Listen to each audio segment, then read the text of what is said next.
Hi everybody. Today's PowerPoint is going to focus on English activities in North America, beginning with the arrival in Jamestown and further discussion of the development of the Carolinas. Our objectives are to explain the development of Jamestown and also to explain the distinguishing feature of all of the southern colonies, most notably Virginia and South Carolina. If you look at the map here of the southern colonies, there were 5 of the original 13, and that included Maryland, Virginia, which are also more prominently known as the Chesapeake colonies. I'm going to kind of draw this area. Chesapeake Bay is right in this area. Notice where Jamestown has been founded right here. And although the Chesapeake is a subregion of the South, it is still somewhat distinct, and you can tell that by looking at the exports. The Chesapeake became known for tobacco, whereas the coastal regions of the Carolinas were more known for rice and indigo. As far as the development of Jamestown and what had happened was the Virginia Company of London had received a charter from King James I in 1606 and sent 3 ships and 144 colonists to Virginia.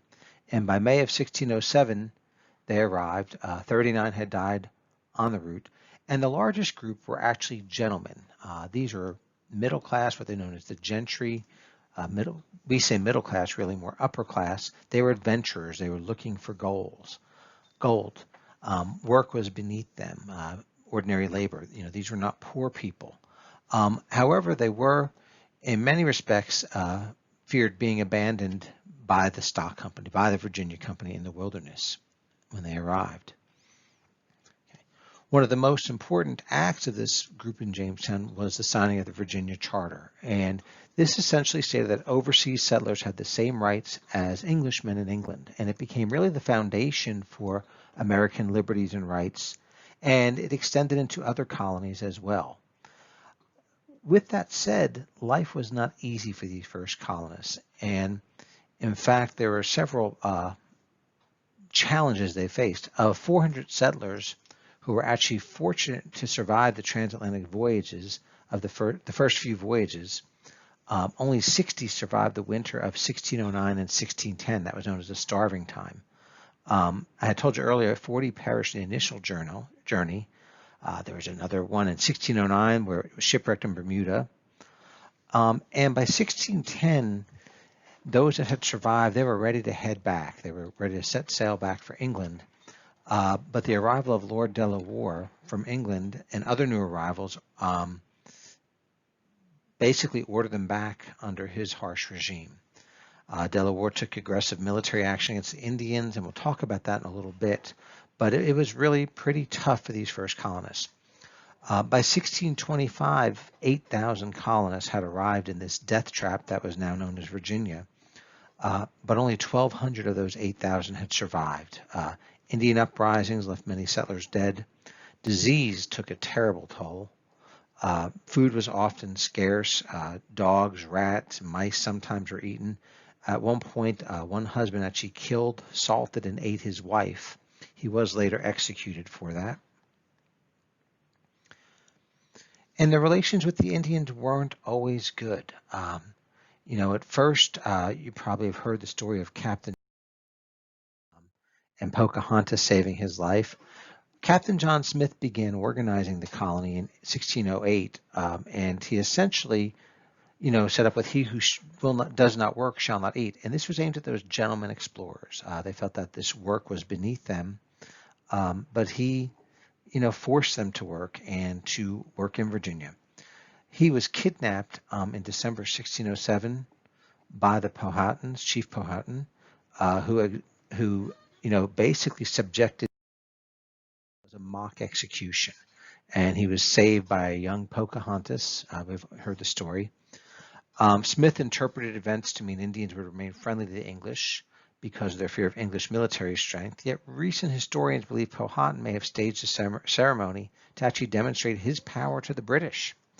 Pocahontas became a central figure in preserving this peace in early Jamestown. She provided foodstuffs to the settlers. At one point, she became a hostage during some of the early military conflicts. Yet later she married John Rolfe, who is known for tobacco, and she taught him the Indian way of curing tobacco. Rolfe began this tobacco industry in Virginia, this tough new strain, and it really became the cornerstone of Virginia's economy. And with that said, a plantation system began to emerge. There are a couple pivotal events that occurred in 1619. First of all, the first black African slaves began to arrive in small numbers to work tobacco plantations. Slavery was not as quick to build in Virginia as it was in South Carolina later on. However, after Bacon's Rebellion in the 1670s, the number of black slaves increased and became, by 1700, slaves were 14% of the Virginian population. Another feature was something known as the House of Burgesses in 1619, and this was an assembly authorized by London. It was really the first of miniature assemblies or parliaments to spring up in the colonies, and is an idea or a nod towards representative self-government. For the most part, King James authorized this not necessarily because he believed in democracy. In fact, he was more of a divine right type of a king, but it was really an incentive to attract settlers to this death trap in Virginia. And the king actually believed the assembly to be seditious, and he also hated tobacco, and he actually revoked the Virginia Charter by 1624 as well. As far as life in the Chesapeake, and like I said, we're focused on Virginia, but remember the Chesapeake included both Virginia and Maryland. Disease took a pretty heavy toll, early on, probably about 10 years off of the life expectancy. Malaria, dysentery, typhoid were the most common for the Europeans, and half of all born in early Virginia, Maryland did not live past age 20. Less than 25% of men lived to see the age of 50. Women the age of 40. Most immigrants were single men who perished soon after arriving. The surviving males competed for extremely scarce women. Thus, women, married early, and many men could not find mates. Most marriages were actually destroyed by death within the first 7 years, and most children did not have two living parents throughout childhood. Most never knew a grandparent. And these challenges continued on and throughout the early and into about 1650 or so. Family life, like I said, it was not an extended family because of the high death rates. Yet by the late 17th century, more families formed. And by the late 17th century, we're going to see several improvements with the white population growing by virtue of its own birth rate. And by 1700, Virginia was the most populous of the 13 colonies with 50,000 people. Maryland was actually third with 30,000, due to these improvements. So it was a really pretty rough first 40 to 50 years in the Virginia colony. Also remember, this was a colony built on smoke, and the Chesapeake climate was conducive to tobacco growing. Ships annually hauled about 1.5 million pounds of tobacco from the Chesapeake in the 1630s. By the year 1700, that was 40 million pounds. Increased supply, decreased prices, so more tobacco was grown. And what that meant was more production required more labor. It also is going to lead to what we call the headright system, or what you probably have known as indentured servants. So the headright system was whoever paid the passage of a laborer to Virginia received the right to acquire, or to the Chesapeake, received the right to acquire 50 acres of land. And these laborers were known as indentured servants. They agreed to a specified number of years of servitude in exchange for this passage. They would eventually receive freedom dues, including a few barrels of corn, maybe a small parcel of land, perhaps a suit of clothes. And the passage, coming over was actually extremely harsh. These servants, were often locked up to prevent escape. And remember, we'll talk later on this year about the Middle Passage, but the ship owners were profiteers. They crammed as many servants later on, as many slaves during the slave trade as possible into these ships, creating pretty horrid conditions as well. As far as indentured servants, black slavery, although begun, in 1619, wasn't as common. Part of it was that black slaves were just too expensive. Indian slaves were too susceptible to white diseases. And so the indentured servants were seen as the solution to this problem. And by 1700, planters had brought about 100,000 indentured servants to Virginia and Maryland. The problem was that as land grew scarce, masters reduced land and freedom dues. And so a lot of the freed indentured servants went westward, fighting with the Indians over this land, while tobacco farmers, which was really rough on the soil, were also competing for more land. And, ultimately, we're going to see rebellion in the western part leading into rebellion against Jamestown, and ultimately the beginning of the end for indentured servitude and the beginnings of massive numbers of African slaves being brought over to Virginia.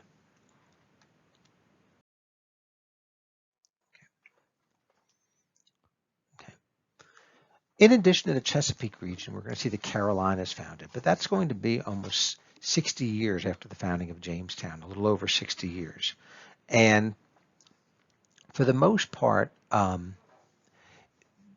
this is really related to the British West Indies and the Caribbean, which is in the southeast corner of the map at the bottom. You really can't see much. The chief crop was sugar, and it required huge amounts of capital and huge amounts of labor. Slaves were brought in enormous numbers from 1640 to the end of the century, and by 1700 in the Caribbean, slaves outnumbered white Englishmen 4-1. Harsh slave codes were adopted that gave masters complete control of their slaves, even the right to beat them mercilessly. And as the West Indies were focused on making a profit off sugar, they increasingly relied on the mainland for foodstuffs. And thus, the beginning of the Carolinas, created in 1670, named after the King Charles II during the Restoration period, he sent over 8 of his court favorites, their proprietors, receiving the land extending from the South Chesapeake and further on down. And their goals were to grow, foodstuffs to provide the sugar plantations with food, And ultimately what we'll see is, a few things that will develop from this. Number one, the Indian slave trade. They exported Indian slaves to the West Indies and New England. Despite protests from the English government, as many as 10,000 Indian slaves were sent to the West Indies. And by 1720, Indian tribes of the coastal southern Carolinas were pretty much all but extinct.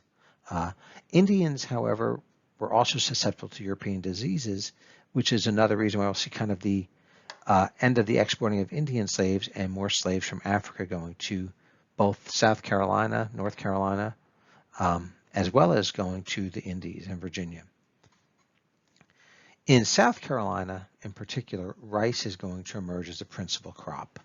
And, earlier on, rice itself was labor intensive. And once again, it required the importing of large numbers of slaves who were, more experienced in growing rice and immune from malaria. By early 1700s, blacks constituted the majority of South Carolina despite being enslaved. And we'll see this, the slave conditions were pretty harsh, and that's something we'll talk about in one of the next lessons about the harshness of slave life and the slave codes in South Carolina and in the South in general.